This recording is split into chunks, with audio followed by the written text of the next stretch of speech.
আজকে গ্রামে চলে এসেছি হাঁসের ডিম নিতে। আর দেশি মুরগি তো পেলাম না। মাসি দেখুন ডিমগুলো ধুয়ে দিচ্ছে, খাঁচার থেকে বার করলো।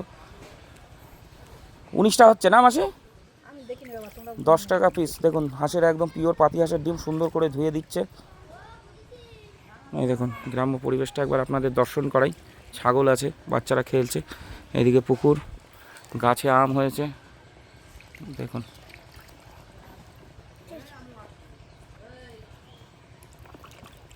এই ডিম খাঁচার মধ্যে অনেক দিন ধরে পেড়ে পেড়ে রেখেছে, মাসি আজকে বার করলো।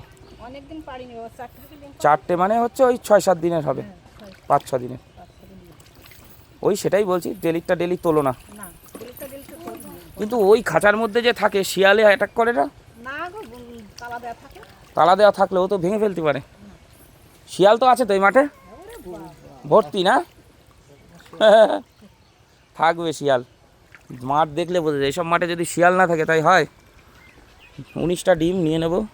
আর এই আপনাদের একবার মাঠটা দর্শন করাই, গ্রামটা দর্শন করাই। এখানে বিল্লি মামা ঘুমাচ্ছে, চলুন গ্রামটা একবার দর্শন করিয়ে দিই। এত সুন্দর একটা পরিবেশ। এই দেখুন পুরো গ্রাম, এখানে আপনি পাবেন না কোনো পাকা বাড়ি। দেখুন কাঁঠাল হয়েছে, দেখুন ছোট গাছে সুন্দর কাঁঠাল হয়েছে। এত সুন্দর একটা পরিবেশ, ভাল লাগে আমার বেশ।